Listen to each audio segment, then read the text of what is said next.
Ladies and gentlemen, welcome to the IISS for the discussion meeting today, Iraq caught between increasing violence and national elections. Politically motivated violence in the country has been steadily increasing since the leader of al-Qaeda in Iraq, Bakr al-Baghdadi, announced the start of a new offensive, the Breaking Down the Walls campaign, in July 2012. Last year, the UN estimated that at least 7,800 civilians and over 1,000 members of the security forces were killed in violent attacks across the country. In April 2014, Iraq is scheduled to hold its fourth national election since regime change of 2003. Toby's talk today investigates the relationship between the electoral campaign and the increase in violence, and evaluates the likelihood of government formed after the elections being any better at stopping the rising tide of violence. Toby Dodge has been researching the politics of Iraq and the wider Middle East for the past 15 years. He's the IISS Consulting Senior Fellow for the Middle East, also Professor of International Relations at the London School of Economics and Political Science. He's written 3 books on Iraq, most recently the Adelphi book, Iraq from War to a New Authoritarianism, which The Economist named as one of its books of the year and described as a tale worthy of Shakespeare. No pressure, Toby.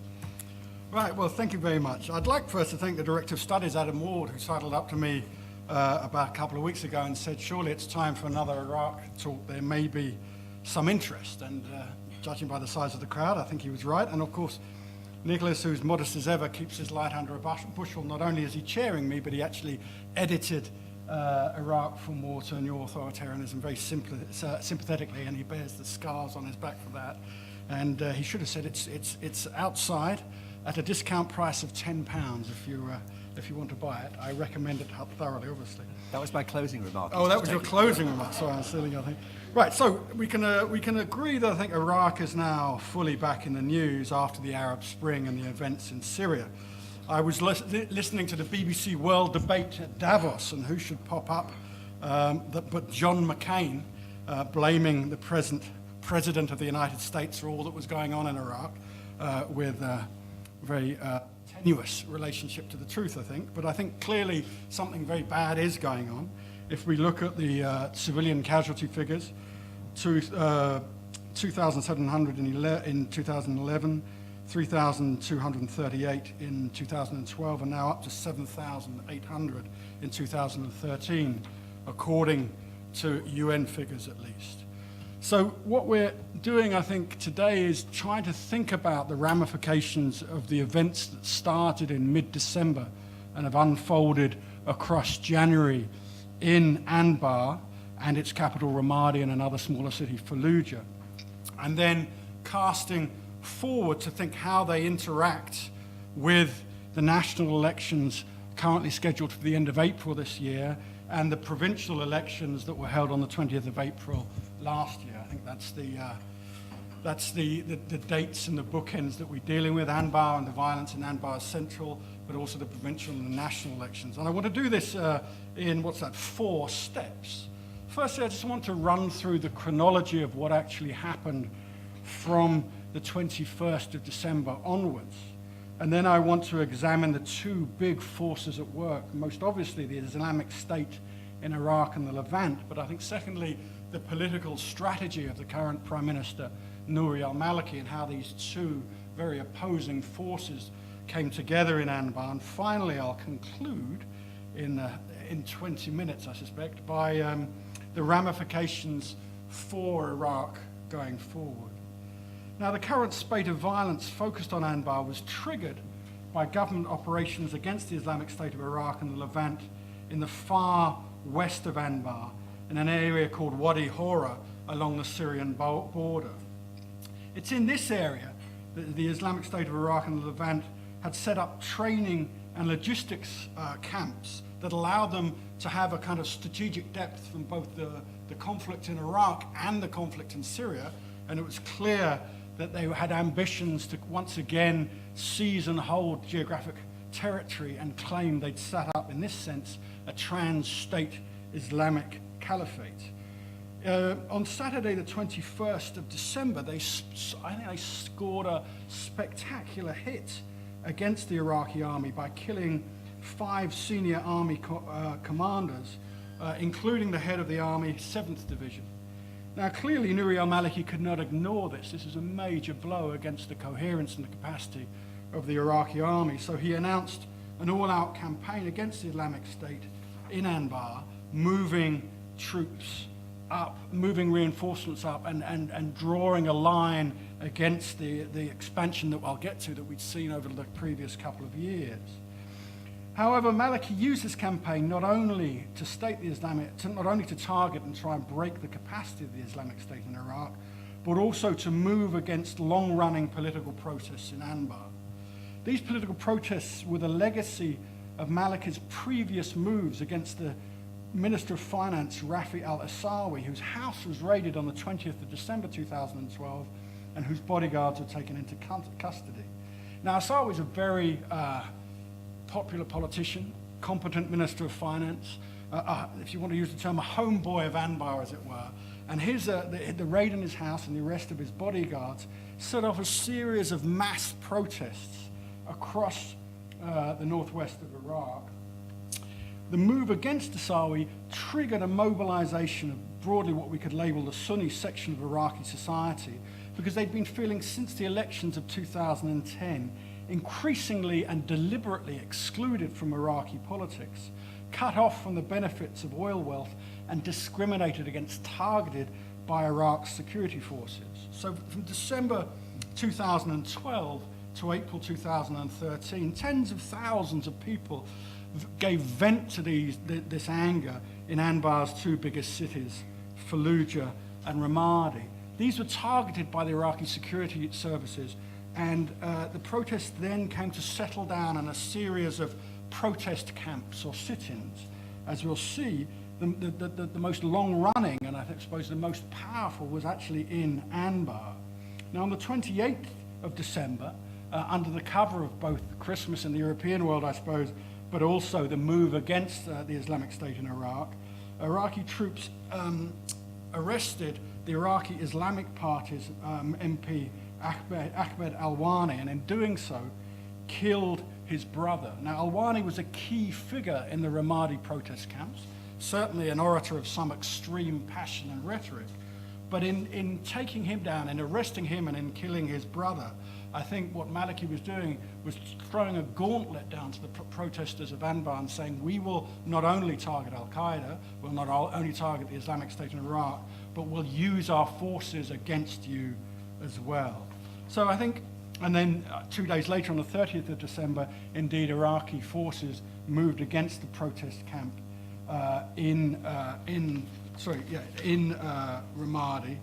And then that triggered an ultimatum from the so-called tribal, a number of tribal sheikhs in Anbar, saying that if the Prime Minister didn't release Alwani within 12 hours, then they would, quote, take the disagreement with the government to the next stage. Now, I think this violent reaction, mobilization, the increase of sporadic, but I'd say fairly unorganized attacks against government security outposts in Anbar was dreadfully predictable, but not apparently by the Prime Minister Nouri al-Maliki, who on the 31st of December, New Year's Eve, agreed to withdraw external security forces, i.e. the army that had been moved in to Anbar from Anbar's towns and cities, to let local control, the police, reinstate order.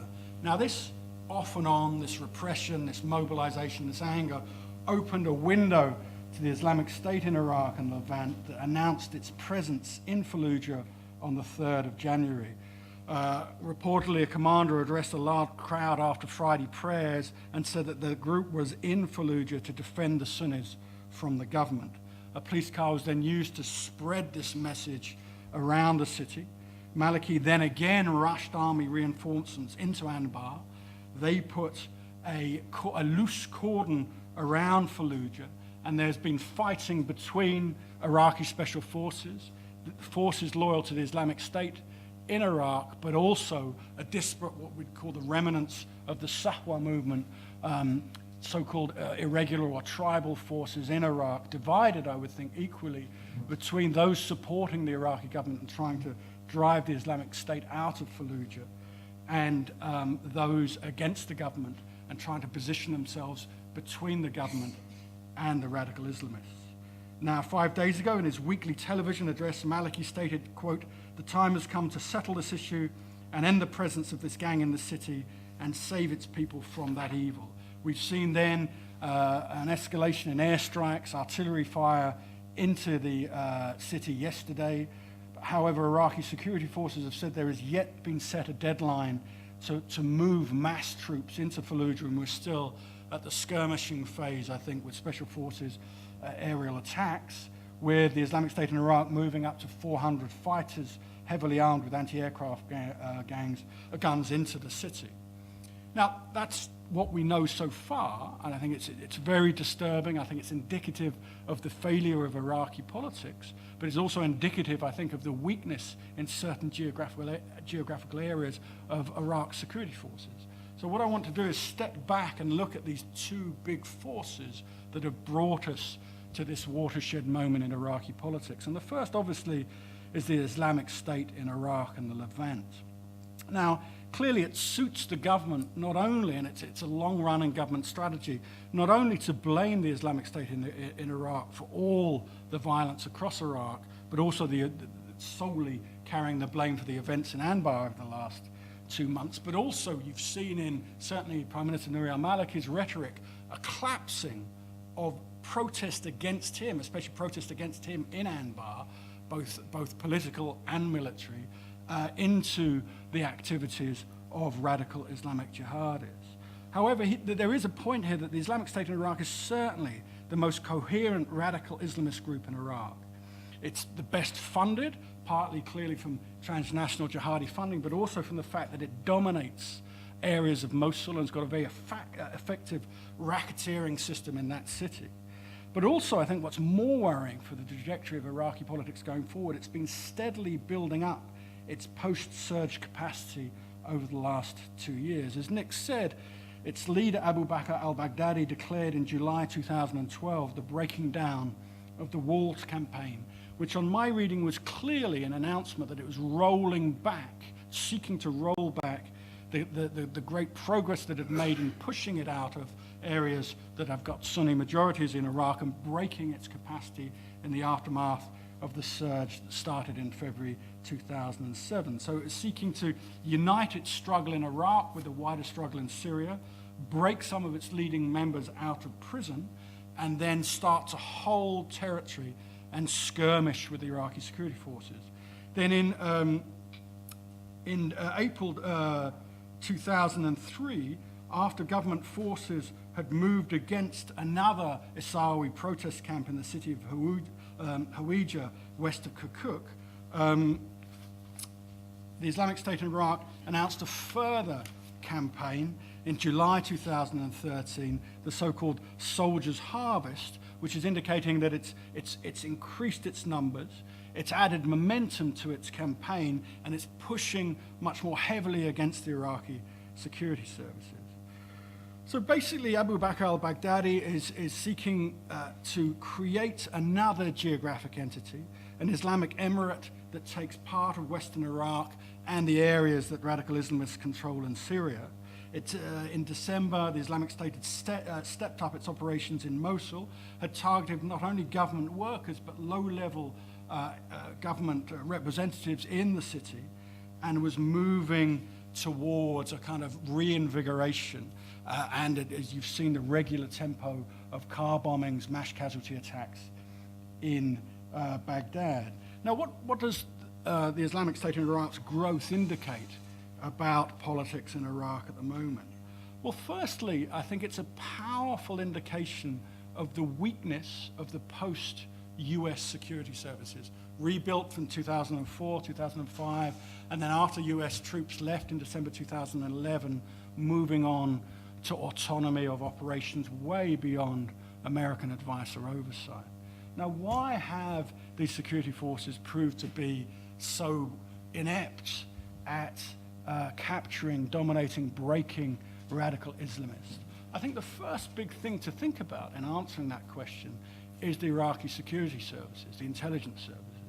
Now, the United States invested a great deal of money from 2004 onwards in reconstituting these intelligence services, putting loyal people associated with the United States, loyal Iraqis of long association with the United States and with the CIA in Langley at their core, and then staffing and training mid and low-level functionaries. Now, what Nouri al-Maliki has done, as he's secured his power, is seen that intelligence service as a direct threat to his consolidation of power, and he's targeted both the very senior levels of the intelligence service, but also mid-levels, and we see this from WikiLeaks and not only from interviews that I've carried out with people on the hard end of this, and has pushed those out. In doing so, he's broken the coherence of intelligence gathering and broken the capacity of the intelligence services in Iraq. But I think secondly, the increase in tempo and recruitment and capacity of the Islamic State in Iraq and other jihadi groups is not simply indicative of the incoherence of the Iraq's intelligence services. I think it's indicative of the breakdown of Iraqi politics. And we'll get onto that and link that to the next section of the talk, which is examining the political strategy of Nouri al-Maliki. I think the big moment to keep in mind is the March 2010 elections. Maliki thought he was assured of victory, but instead of that, State of Law only won 89 seats, and the Iraqi coalition, led by Ayad Alawi, a secular former Ba'athist but also a Shia, the Iraqi coalition won 91 seats. So from March 2010 onwards, I would argue that it was Nouri al-Maliki's political strategy to reach out and break the electoral capacity of Iraq here. That he didn't, as he marched into elections in April 2014, want this left flank open to the mass mobilization, the remarkable, I think, political mobilization that Iraq here pulled off in 2010.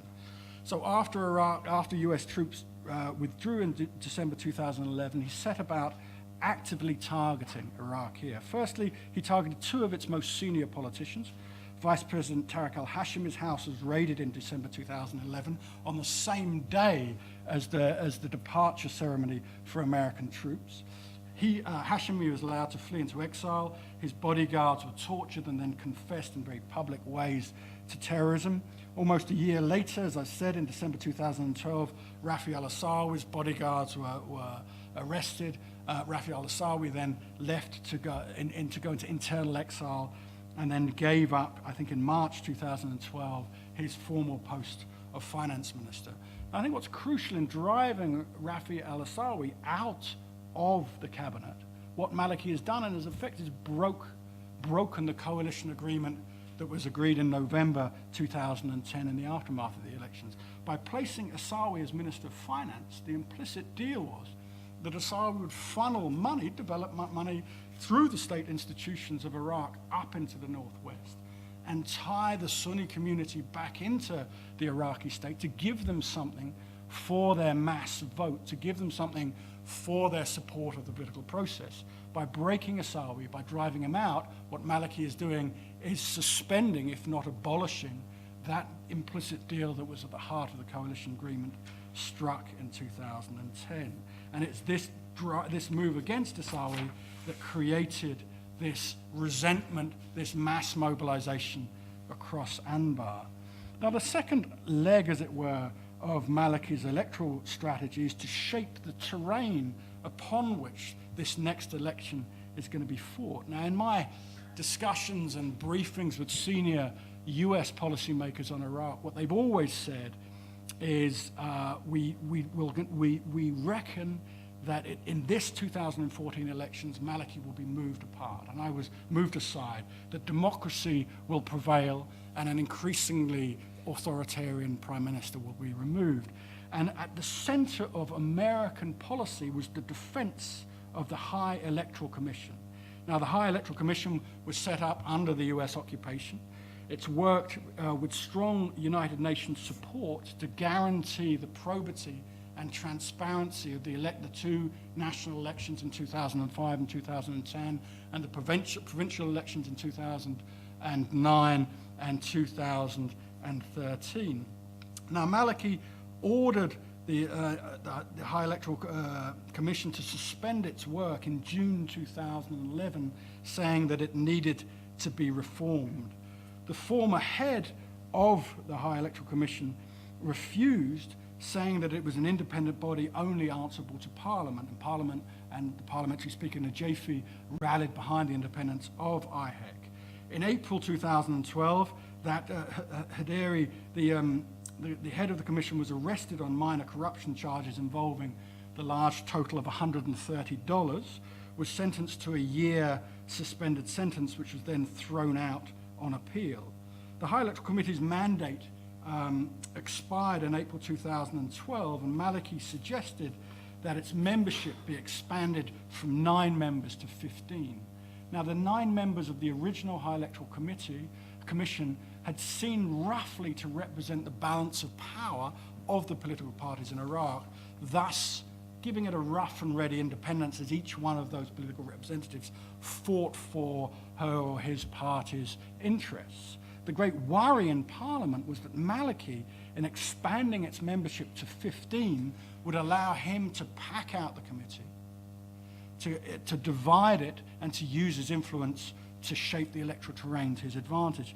Now, I think to their great credit, Parliament mobilized, exercised its capacity, and voted down the Prime Minister's proposals.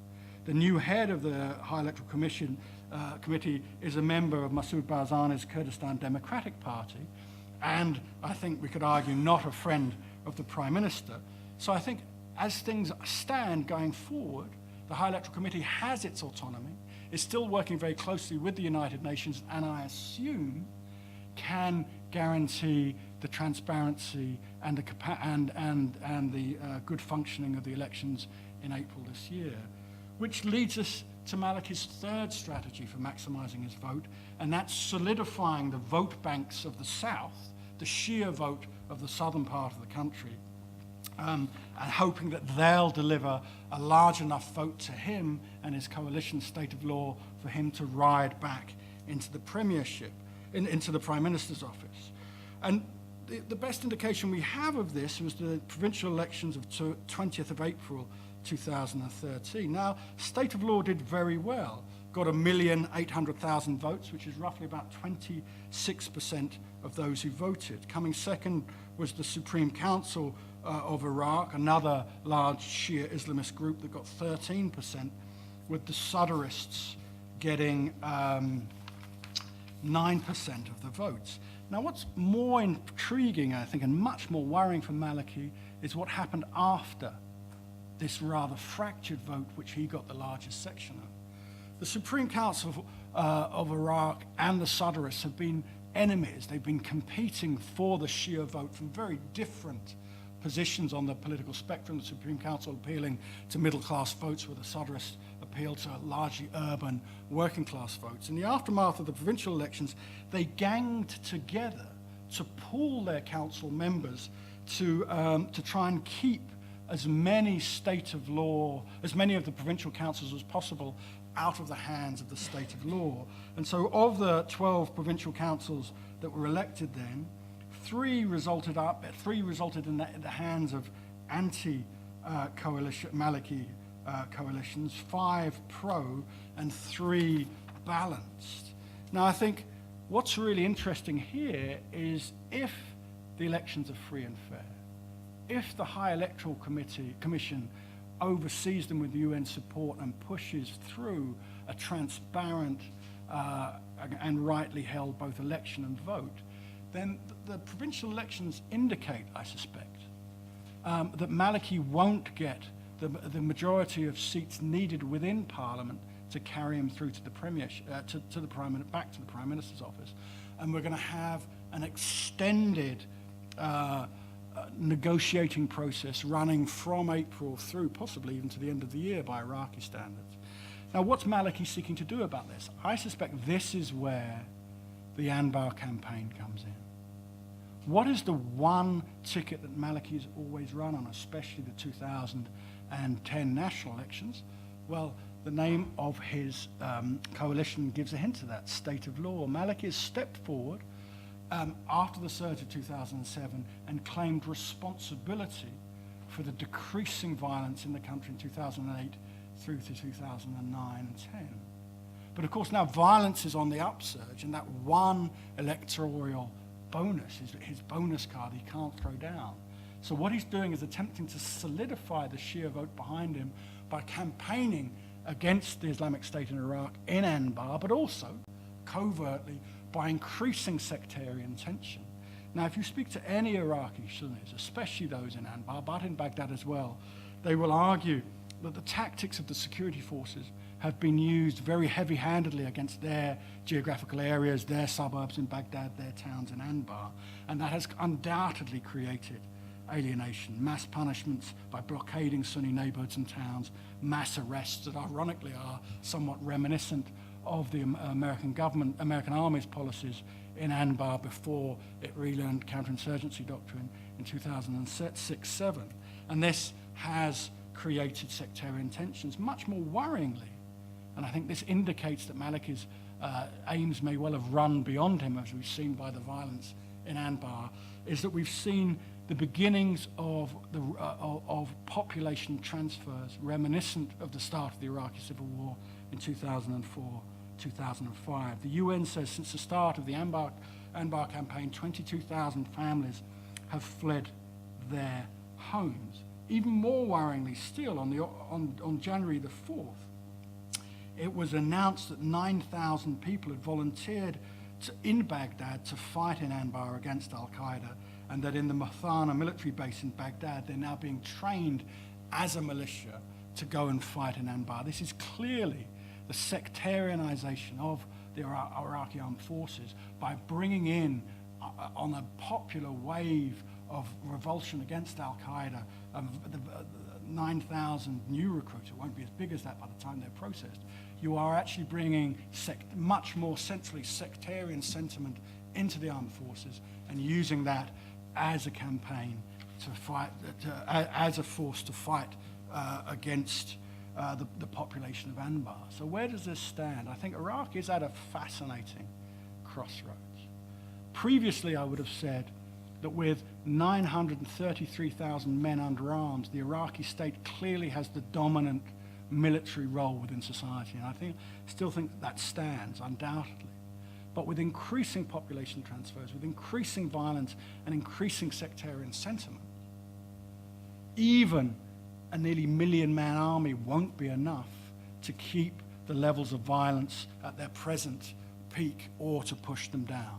I think we are heading towards greater instability.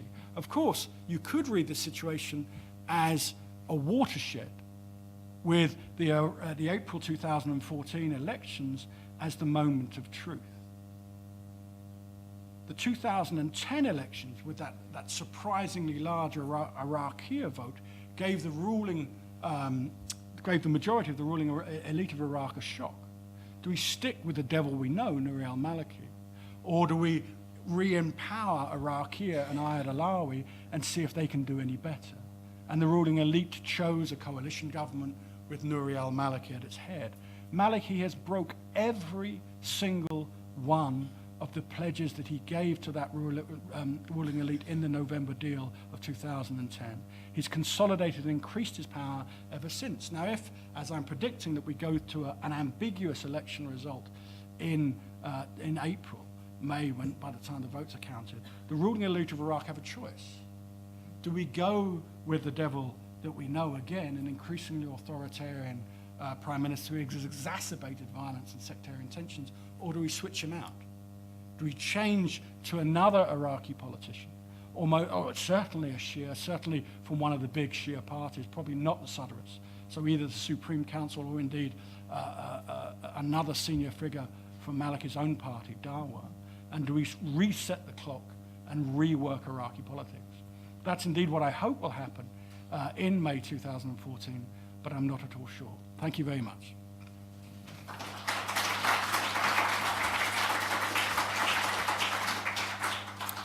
Toby, thank you. We have quite a large audience, so I'll move straight on to questions. Who would like to go first? Yes, please.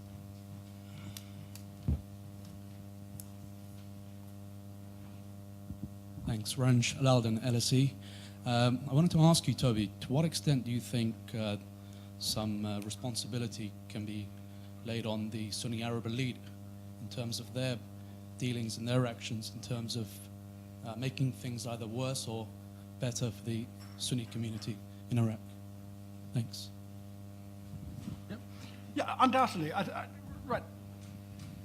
Before I criticize every member of the Iraqi ruling elite, let's give some kind of some caveats. Of course, politics really started in Iraq in 2003. That the dead hand of Baathism, the violence and dictatorship meant that either the indigenous Iraqi politicians who stepped forward afterwards, at quite a low number, I think 25% of the ruling elite, with research and figures produced by Phoebe Ma, had no experience of politics, or the Iraqi elite that came back in the aftermath of regime change had been in exile for 30 years. So in that sense, this ruling elite has for the last decade been finding its way.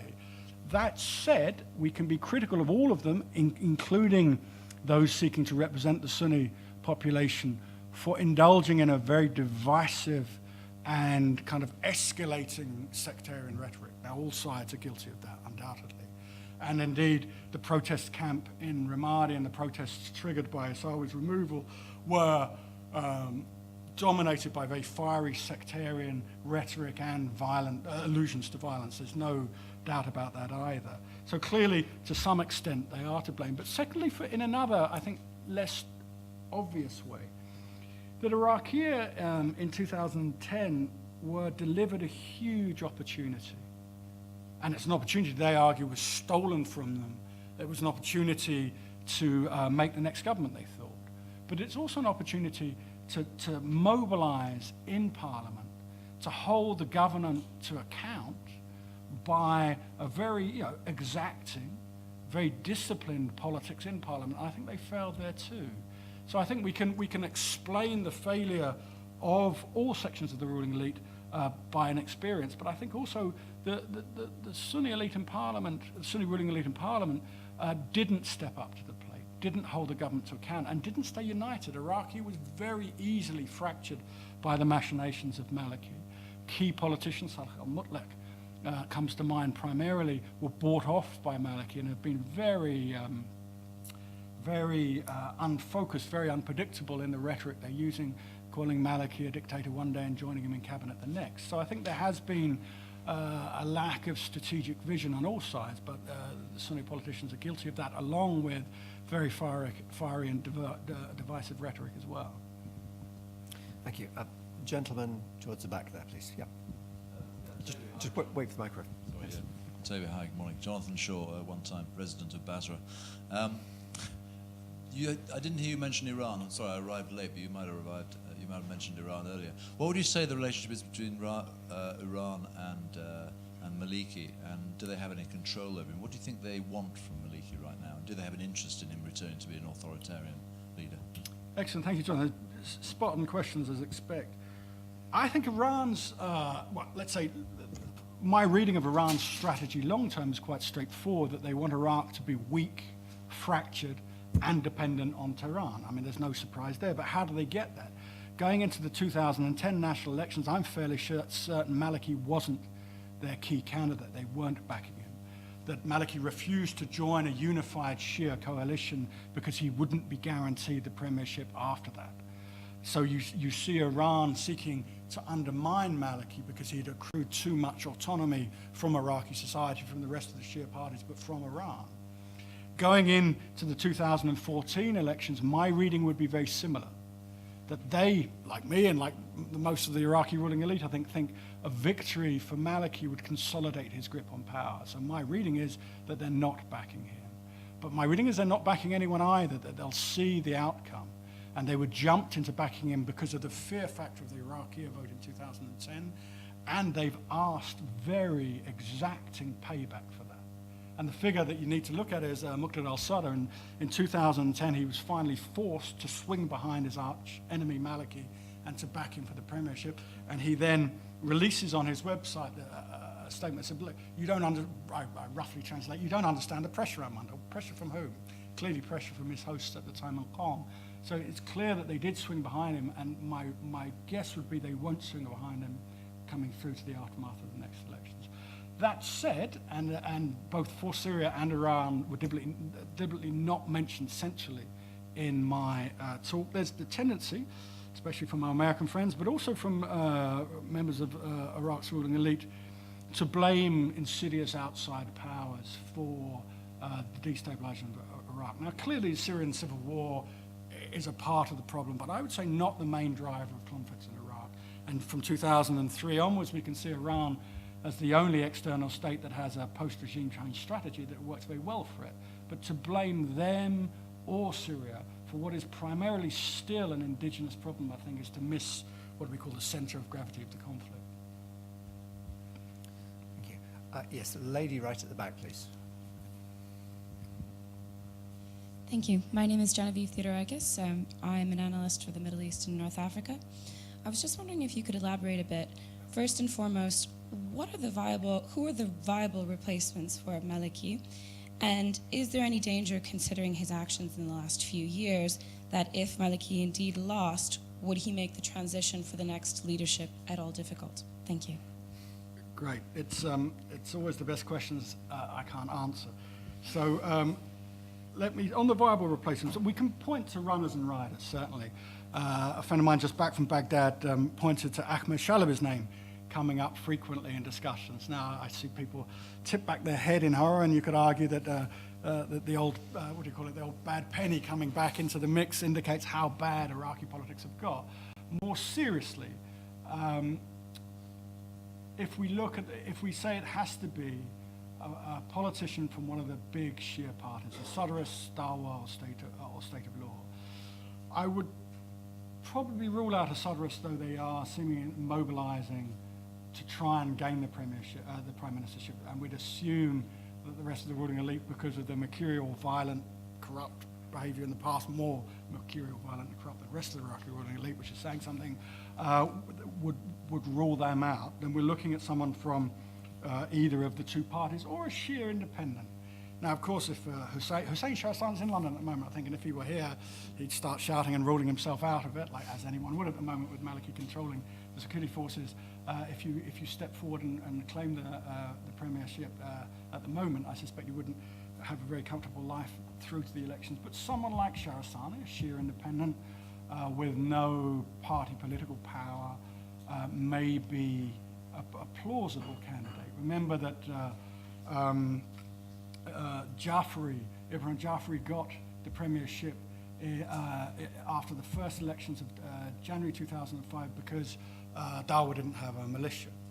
So we could be looking at another not so powerful independent Shia politician. I think what's much more likely, and we hear miraculous echoes and rumors of this from within Dawa itself, is another Dawa party function.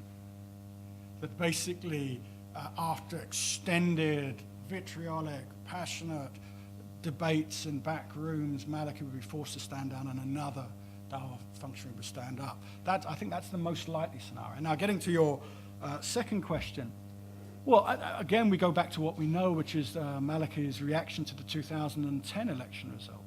There is no way we will accept this result. That's a direct quote. And then he issued a statement in his role as the commander of the Iraqi armed forces, saying that there had to be a recount.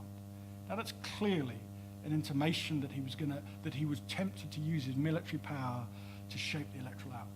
Again, the United Nations and the High Electoral Commission stepped in to backstop that election result, and then it went into negotiations. So that's certainly possible. But that said, to date, unless someone can give me information to the contrary, Maliki has not transgressed beyond the rules and the capacity of the electoral oversight mechanisms, which gives me some grounds for hope. But saying that, I suspect the United States, the United Nations, European Union, UN's influence in Baghdad is fairly minimal. So this, you could argue, is the first set of national elections that are going to be fought on Iraq's terms by Iraqi politicians without Big Brother, if you want, overlooking their shoulder. And the United States, I think, in the current violence, has made it perfectly clear that it will, under no circumstances, re-intervene in Iraq, and neither should it. These are problems for Iraqis to sort out by hook or by crook. Thank you. David Butter, please. David Butter, Chatham House. Taking on board your earlier comments about wanting to keep it within Iraq, I'm straying across the border a little bit here, but I was wondering on the question of the Islamic State and Abu Bakr al-Baghdadi, how closely he's involved in the Syrian campaign as against the Iraqi campaign, and what impact the pushback against the Islamic State in Syria might have inside Iraq. Yeah, that's a great question. What I've tried to do in this talk is simply not to lump even the Islamic State in Iraq and Levant simply into al-Qaeda, because there's some really interesting work being published recently that nuances the division. So clearly you have, I think, a geographically based entity in Iraq that came out of the Islamic Emirate of Iraq, the al-Qaeda's operations in Iraq, that is an Iraqi phenomenon. And if we can believe all the reporting on al-Baghdadi, he's clearly an Iraqi. Now, the attempt to forge the two groups, al-Nusra Front and al-Qaeda in Iraq, was not successful, and that's grown tensions.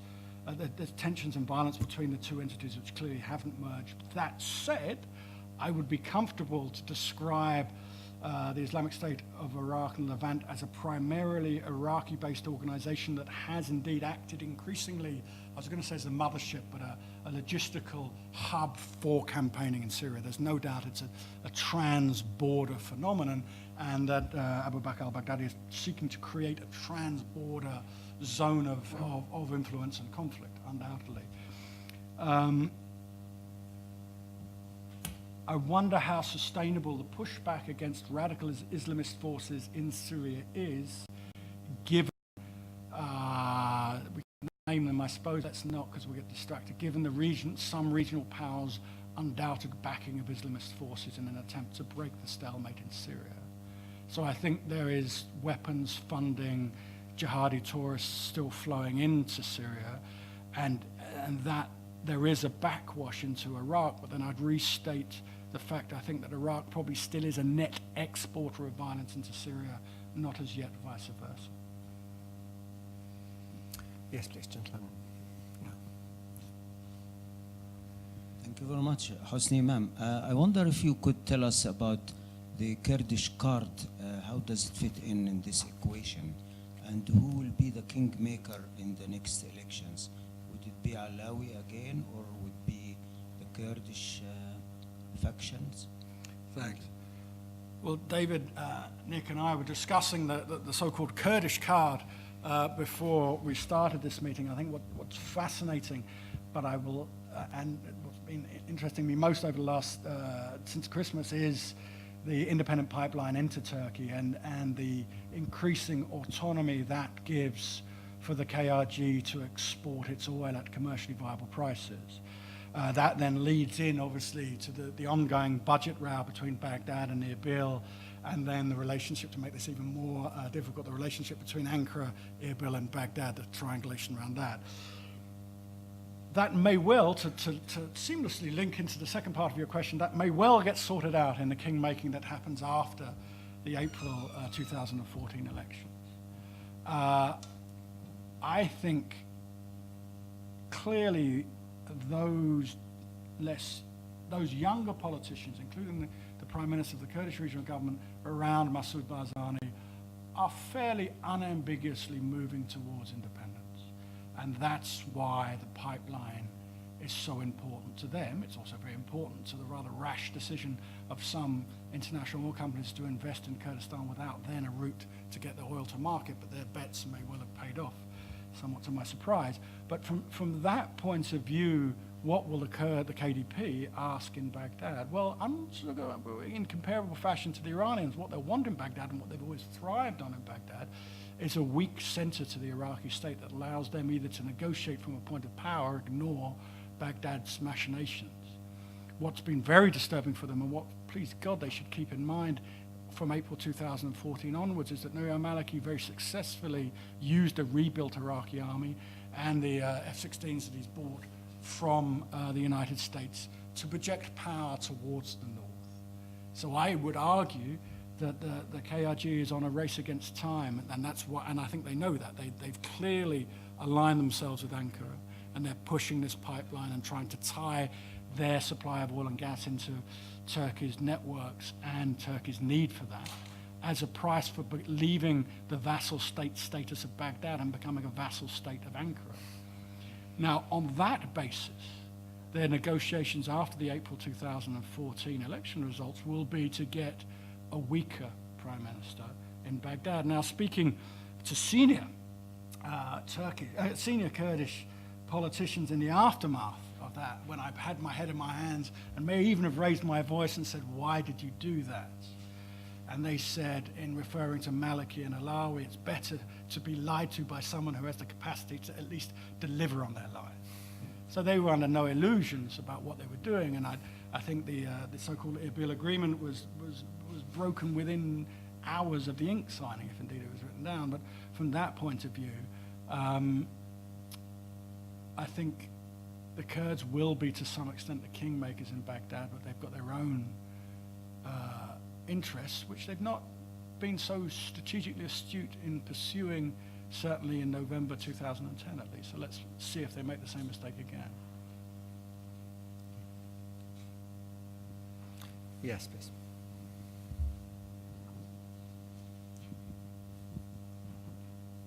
Thank you, Toby. Do you think al-Maliki will seek to elongate the military campaign in Anbar? In short, yes, I do. Now, let's be both strategically nuanced about this and politically nuanced about it. Strategically, retaking or dominating Fallujah is the devil's own job. I mean, the US military, with all its capacity, had a hell of a fight to dominate Anbar and lost control of it not so long after it dominated. So in that sense, this would be a nasty street-to-street urban fight, which is why the special forces now surrounding Fallujah, and indeed the Prime Minister, and indeed, imagine Nur al-Maliki, you've got to feel sorry for him. Every week he gets a phone call from Joe Biden. Even Joe Biden's wife doesn't get as much attention, I suspect. So Joe Biden rings up and he says, please don't launch an all-out assault on Fallujah. And Maliki thinks, if you don't ring me again, I promise not to. I'm only suggesting that might be the case. But in that sense, I think it's a really difficult military campaign, and you can see no senior member of the armed forces wanting to rush into that. And so you put a loose cordon around it. It's very similar to American tactics. You put a loose cordon around it using air power to soften up your skirmishing at the fringes of the city, and you'll move in the end. Politically, he's got all the incentives in the world to string this out. To imagine going into an election campaign in April when his troops that he commands are still fighting an undoubted enemy that he played a role in reinvigorating in Anbar. I mean, it's electoral gold, I think, and it has the exact effect that he wants of solidifying his vote banks in the south and portraying him, in this case correctly, as the strong man who's fighting against an undoubted enemy. So there are both strategic and political reasons for this campaign to last well into the electoral season. I think you couldn't even form a government if elections weren't held in Anbar. There wouldn't be a complete parliament. So if you don't hold the elections in Anbar, there's no complete parliament. Therefore, you can't form a new government. Therefore, the Prime Maliki stays. I see that. I think what's much more likely is the situation, as you know, that happened in the provincial elections, where the vote in Anbar will take place, but in a delayed fashion. So you could say, right, we'll have a security lockdown in the rest of the country, have the vote, and then we'll have the vote in Anbar later, where we can then move troops in to secure the area. Now, again, there's a strategic logic to that, but also there's a wonderful political logic. So when our previous question asker asked, will Alawi be the kingmaker? Alawi will be nowhere in the aftermath of these elections. What Maliki has done very successfully is fractured Iraqia as electoral force. Iraqia itself has helped that. And so they're now not running as a united coalition. They're running as a series of disparate parties. But so are the Sadrists, so are the Supreme Council, and so is the State of Law to some extent. So the election will take place on a very fractured organizational terrain. Delaying the vote in Anbar but not suspending it indefinitely, as you say, because that would have counter problems, will contribute to the fracturing of the Sunni vote. But it's not the Sunni vote that matters in these elections, which may be the great Achilles heel of Nur al-Maliki, because of course it was the great electoral success of Iraqi, the only party to get substantial votes across the whole of south-central Iraq. That won't happen again. it'll be pushed back into its sectarian heartlands, which is exactly what the rest of the ruling Iraqi elite want, because it turns Iraq from a nationalist secular coalition into a Sunni coalition that can just be slotted in to the negotiation to the ruling elite afterwards. So the elections, as you say, will take place, but I wouldn't be surprised if they're postponed. Mark Fitzpatrick, please. Thanks. Toby, at the beginning of the talk, you referred to Senator John McCain having blamed Obama for everything bad going on in Iraq, and you dismissed that accusation with a pejorative adjective, and I think I got the point in your talk that it's indigenous. But can you just summarize why McCain is wrong? Yes, sure. Coming to an article in Survival very soon, I suspect. So there is a myth of the abandonment of Iraq. You know, the United States walked the Obama presidencies as part of its kind of modesty and economizing drive after 2008, after the wars in Iraq and Afghanistan, turned its back on Iraq and walked away whatever the cost. That's the argument McCain is indulging in his discussions in Davos. I'll justify this in a minute, but that's simply and utterly untrue for two reasons.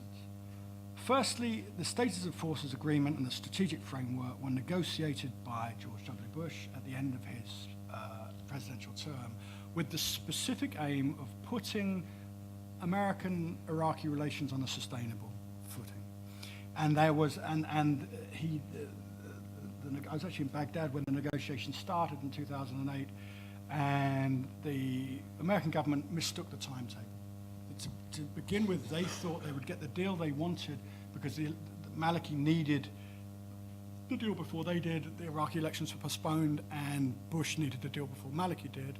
And so a very, almost quasi-imperial Status of Forces Agreement, which gave the first draft gave the United States control over air and everything else, was dropped.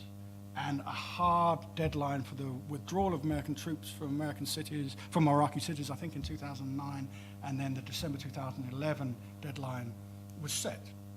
So it's George W. Bush what done it.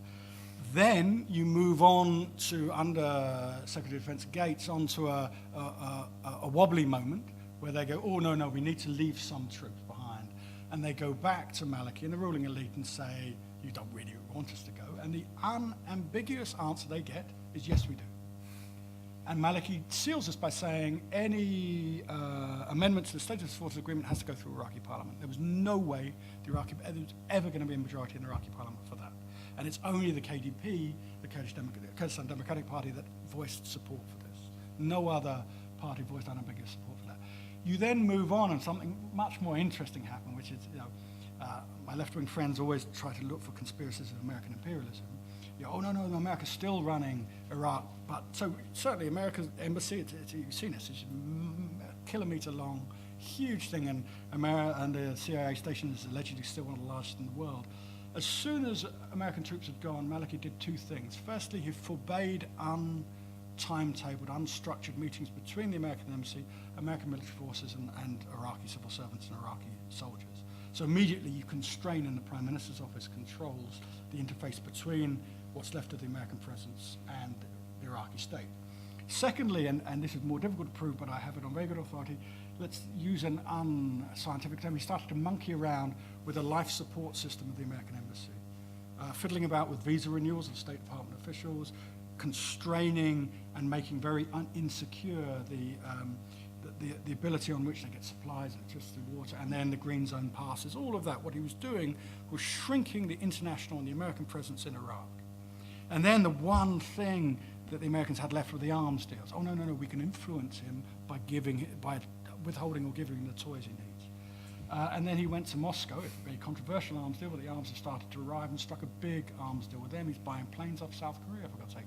So, nothing wrong with South Korean planes, but I'm sure it's an odd place to go shopping for aircraft.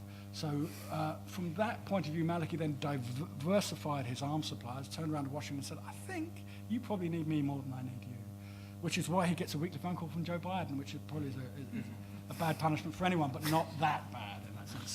So McCain is simply wrong on that. It's a party political point that the Republicans in Congress and him and Senator Graham are using the Iraqi stick to beat him with.